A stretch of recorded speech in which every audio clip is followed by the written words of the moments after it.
रानी की सभा रोज एक खुले मैदान में लगती थी। राजा और राजकुमार ना सिर्फ उसे देखने आते थे बल्कि उसके लिए कई राजा में युद्ध भी हो गया। भरी सभा में रानी एक बड़े पर्दे के पीछे बैठी रहती थी। कभी कभी जब सभा को संबोधित करने के लिए बोलती थी तब उसकी आवाज पर ही ना जाने कितने श्रोता मोहित हो जाते।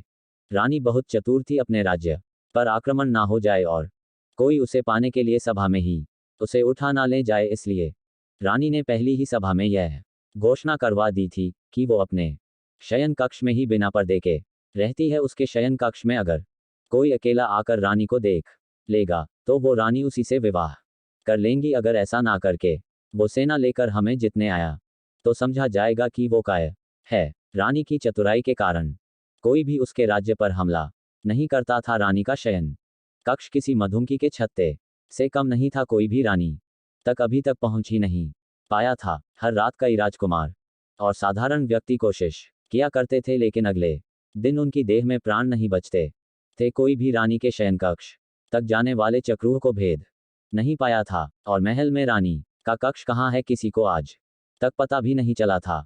रानी के सैकड़ों पहरेदारों की नज़र से कोई भी नहीं बच पाया था।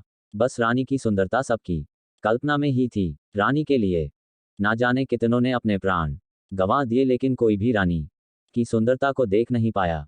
उसी राज्य में एक युवक था जिसका नाम था सरस। युवक बड़ा ही साधारण था लेकिन बुद्धिमान था। उसे इस तरह एक स्त्री के लिए लोगों का मरना बड़ा दुखी करता था। वो कई को समझाता भी था कि दिन रात एक अनदेखी रानी की इतनी चर्चा करना बेकार है, लेकिन शायद ही वो किसी को समझा पाया हो। एक सुबह उसके गांव का एक नवयुवक रानी को देखने की चेष्टा में अपने प्राण गंवा बैठा। वो युवक सरस का मित्र भी था।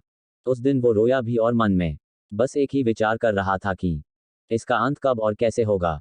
फिर उस युवक ने पूरी रात्रि विचार किया। सुबह वो रानी की सभा के बाद पहरेदार के प्रमुख से मिला और कहा कि वो भी रानी की सेवा में सेना में शामिल होना चाहता है। उस प्रमुख ने उससे कहा कि ये तुम्हारे बस का काम नहीं है, तुम्हें देख ही मैं जान गया कि तुम युद्ध के लिए नहीं बने हो। सरस बोला कि वो उसे किसी भी काम के लिए रख लीजिए। सरस बोला कि वो अच्छा भोजन बना सकता है और पहरेदार को रात्रि में अन्न पानी तो चाहिए ही होता है। वो जी जान से सेवा करेगा। इस तरह की बातें करके वो सेना के लिए भोजन पानी का प्रबंध करने वाले समूह में आ गया।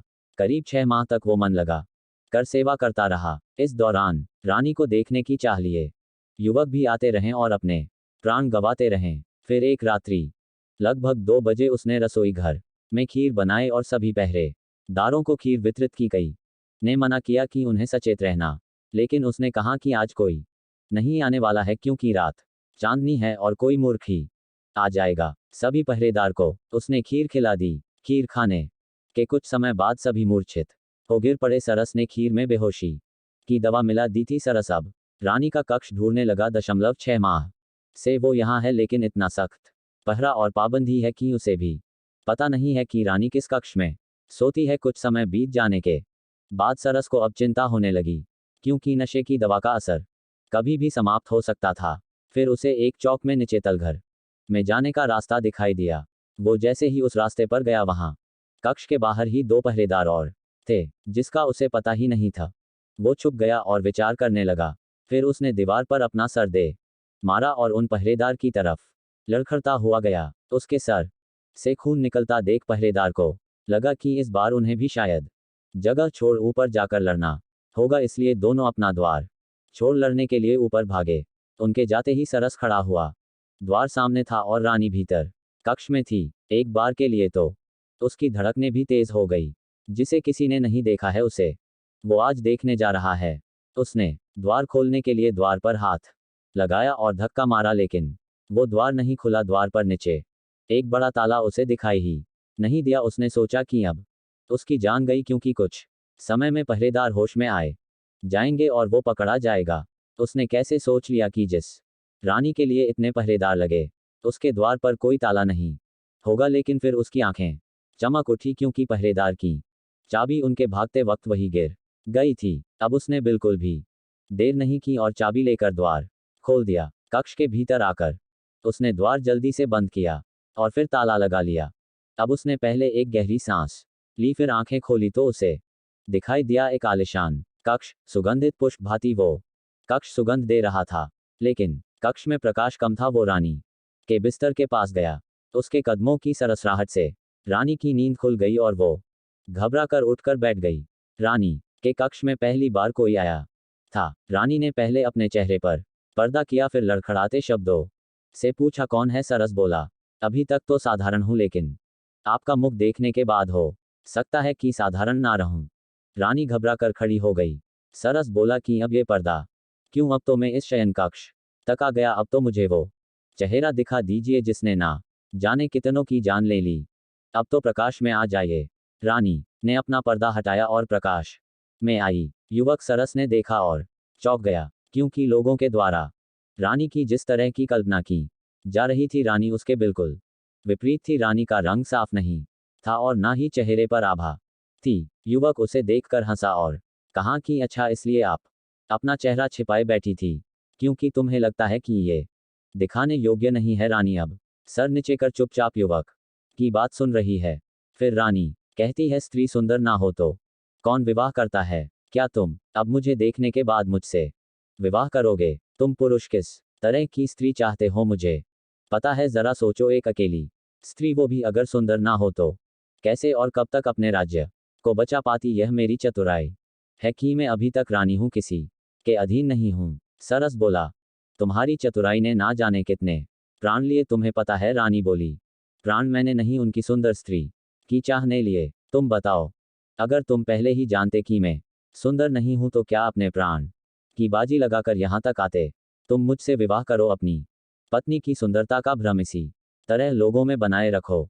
तुम्हारा भी मान बढ़ेगा कि जिसे कोई नहीं पा सका उसे तुमने पा लिया। सरस कुछ सोचने लगा। उसे सोचता देख रानी ने कहा कि तुम यहां से जीवित नहीं जा सकते।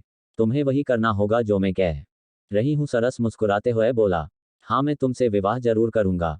रानी उसकी बात सुनकर खुश हुई, लेकिन उसकी खुशी ज्यादा देर की नहीं रही। सरस ने एक कपड़ा निकाला और रानी के मुंह पर रख दिया। रानी बेहोश हो गई।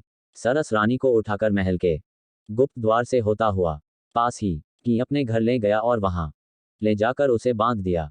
सरस जल्दी से फिर अपने घर से राजमहल में आया। कुछ पहरेदारों को होश आ गया था, वो भी उनसे बचता हुआ लड़खड़ता हुआ उनके पास गया। उसने ऐसा दिखाया कि यह एक बहुत बड़ी योजना थी। खीर में किसी ने कुछ मिला दिया था, जिससे हम सभी बेसुध होकर गिर पड़े। राजमहल के मंत्रीगण रानी के कक्ष में पहुंचे।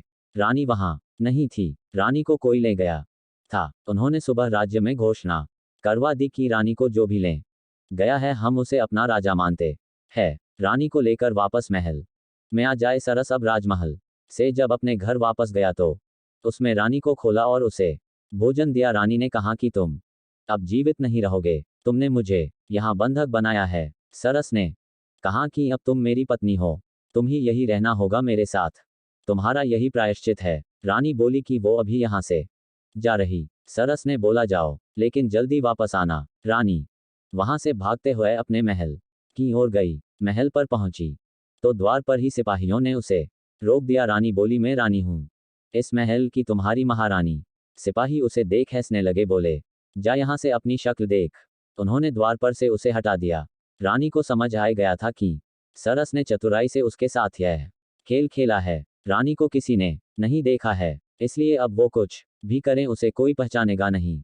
वो वापस सरस के पास लौट आई। सरस ने उसे कहा, आए गई, चलो अब कुछ खा लो। रानी वही रहने लगी और दिनचर्या के काम करने लगी। महल में अभी तक किसी को नहीं पता रानी कहाँ गई। मंत्री ने राज्य अपने हाथ में ले लिया।